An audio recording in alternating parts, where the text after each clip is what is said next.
नमस्कार, माझं नाव आहे प्रणाली आणि तुमचं सर्वांचं माझ्या युट्यूब चॅनलमध्ये खूप खूप स्वागत आहे. आता तुम्हाला माझं थंबनेल किंवा व्हिडिओचा सब्जेक्ट म्हणून समजलंच असेल मी कशाबद्दल बोलणार आहे ते. त्याआधी माझ्याबद्दल सांगते तुम्हाला. मी एक हाऊसवाईफ आहे, मी घरीच असते. म्हणजे अगोदर जायची जॉबला, आता जॉबला जात नाही कारण की माझा 1.5 वर्षाचा मुलगा आहे त्यासाठी. माझा चॅनल आहे ब्लॉगिंगचा. यामध्ये तुम्हाला काय कुकिंग, ट्रॅव्हलिंग, परत माझं डेली रुटीन ह्या गोष्टी तुम्हाला पाहायला भेटणार आणि मी स्वतःहून प्रयत्न करणार आहे की तुमच्यापर्यंत युजफुल कंटेंट पोहोचवण्याचा. मी पहिली स्क्रोल करत बसायची मोबाईलवरती, तर स्क्रोल करता करता मला एक मोटिव्ह करणारे की स्वतःहून म्हणजे स्वतः कंटेंट क्रिएटर बना, त्यातून काहीतरी कमवा, असे व्हिडिओ यायचे माझ्याजवळ. तर मी एक दिवशी विचार केला का आपण कंटेंट क्रिएटर होऊ शकत नाही. मला आधीपासूनच व्हिडिओ एडिट करायला किंवा फोटो एडिट करायला आधीपासून मला आवडतं. म्हणजे आधीही मी करायची ती काम. म्हटलं थोडंफार एडिट करून जर आपण युट्यूबवरती टाकलं, इंस्टाग्रामवरती टाकलं, लोकांना आवडले, लाईक्स आले, व्ह्यूज आले, तर त्यातून आपलाच काहीतरी फायदा होईल. मी अशा हाऊसवाईफ लेडीजला बघते की जे घरी राहून कमवत आहेत, कंटेंट टाकून, रोजचे कंटेंट टाकून काही नाही काहीतरी कमवत आहे. म्हणजे मी आता विचार केलेला, माझा मुलगा मोठा होईल, थोडा मोठा होईल, स्कूलला जायला लागेल, तो व्यवस्थित बोलायला लागेल, त्याला वाईट काय आहे, चांगलं काय आहे हे समजायला लागेल, त्यावेळी मी जॉबला जायचा विचार केलेला. म्हणजे छोटा मोठा का होईना काहीतरी जॉब करायचा, कारण की आताच्या दुनियेमध्ये एकाच्या पगार ही भागत नाही, हे मी अनुभवते. हाऊसवाईफ अशा बहुतेक हाऊसवाईफ बघते युट्यूबवरती की ते डेली कंटेंट टाकून किंवा अशा वेगवेगळे कंटेंट डेली त्यांचे कंटेंट असतात, ते कंटेंट टाकून ते कमवत आहेत. आणि त्यांचे मी काय लोकांनी मी फॉलोही केलंय, सबस्क्राईबही केलंय. त्यांचे मी डेलीचे कंटेंट बघते. नॉर्मल त्यांची डेलीची लाईफ ते दाखवतात. कधी फिरायला गेले, कधी कुकिंगचं दाखवतायत, पूर्ण रुटीन, आज साफसफाई केली, हे केलं, ते केलं, सगळं. मी पण असा विचार केला की आपणही ते करू शकतो, कारण की एडिटिंग आपल्याला थोडंफार जमतं, नाही जमत असं नाही. कारण की मी आधीपासून एडिटिंग करायची, थोडेफार व्हिडिओज बनवायची, एडिटिंग करायची, इंस्टाग्रामवरती टाकायची. माझं जुनं जे अकाउंट आहे त्याच्यावरती तुम्ही बघू शकता, थोडंफार एडिटिंग करून मी टाकलेले आहेत व्हिडिओ. आणि मला 0 फॉलोअर पासून सुरुवात करायची होती, तर मी 0 फॉलोअर पासून इंस्टाग्राम अकाउंट पण ओपन केलं, सॅम ब्लॉग म्हणून.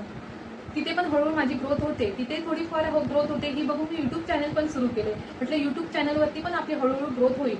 कशी एका दिवसात आपल्याला भरपूर सारं भेटत नाही हे मलाही माहिती आहे. म्हणून म्हटलं मी हळूहळू का होईना थोडंफार काहीतरी होईल. म्हणजे स्क्रोलिंग करायला जेवढा वेळ आपण घालवतो ना, तेवढा वेळ जर समजा काहीतरी एडिटिंग करून काहीतरी अपलोड करण्यात घालवला आणि काहीतरी फायदा होत असेल आपल्याला, तर काय वाईट आहे. तसंही काही नुकसान होणार नाहीये, कारण की तसंही आपण 1 रुपयाचं पण काही इन्व्हेस्टमेंट करणार नाही आहोत त्याच्यात, बरोबर. फक्त काय रिचार्ज मारतो. रिचार्ज तर आपल्याला दर महिन्यालाच मारावा लागतो कॉलिंगसाठी, किंवा आपण जे स्क्रोलिंगसाठी पण आपल्याला नेट लागतं त्याच्यासाठी आपण रिचार्ज मारतच असतो. आणि दुसरं थिंग म्हणजे माझे जे व्हिडिओ आहेत ते कुठेतरी स्टोअर होऊन राहणार आहेत. म्हणजे युट्यूबवरती म्हणा, म्हणजे जरी माझा मोबाईल हरवला तर माझे व्हिडिओ कुठे हरवणार नाहीत, ते स्टोअर राहणार आहेत तसेच. म्हणजे वर्षानुवर्षे तसेच राहणार आहेत, तशाच आठवणी राहणार आहेत. म्हणजे ही एक चांगली कन्सेप्ट आहे माझ्यासाठी की जे मी आता जे व्हिडिओ बनवते आहे, जे छोटे मोठे का होईना काहीतरी मी बनवते, ते तसंच स्टोअर राहणार आहेत, जतन राहणार आहेत कुठे ना कुठे. जर समजा मला पुढे जाऊन वाटलं की आपण हे सगळं सोडून देऊया, तरी पण मी माझं हे इंस्टाग्राम, जे नवीन इंस्टाग्राम सुरू केले ते बंद नाही करणार, ना युट्यूब चॅनल बंद करणार आहे. का? कारण की पुढे जाऊन समजा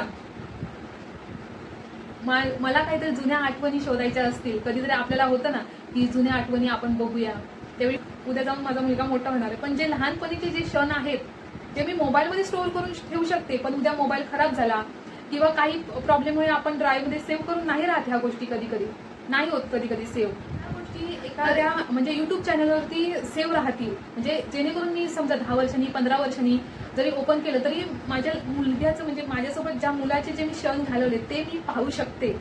जर माझा मोबाईल हरवला, काय झालं, तर ते मी क्षण पाहू शकते. ह्या हिशोबाने आठवणी साठवून ठेवता येतात. ह्या हिशोबाने मी हा चॅनल सुरू केलेला आहे. आणि थोडीफार आपल्याला जर इन्कम झाली जनरेट तर ठीकच आहे, नाही झाली तर काहीच हरकत नाही. तसं काही नाही आहे माझं, इन्कमच व्हावी असं काहीच नाहीये. आता पण माझा मुलगा झोपलाय आणि मुलगा झोपल्यावर काम करतो. तो जागा असताना मी मोबाईल वगैरे जास्त यूज करत नाही.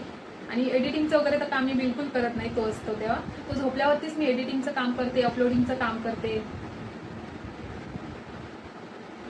सो यासाठी मी युट्यूब जर्नी सुरू केली. अजून काय सांगू, तर माझा जर व्हिडिओ 1% जरी आवडला असेल तर लाईक करा, शेअर करा, माझ्या चॅनलला सबस्क्राईब करा, कारण की तुमच्या सपोर्टची मला खूप खूप गरज आहे. आणि माझा इंस्टाग्राम अकाउंट पण मी खाली मेन्शन करते, त्याला पण फॉलो करा. सो आपण भेटू नेक्स्ट व्हिडिओमध्ये. बाय.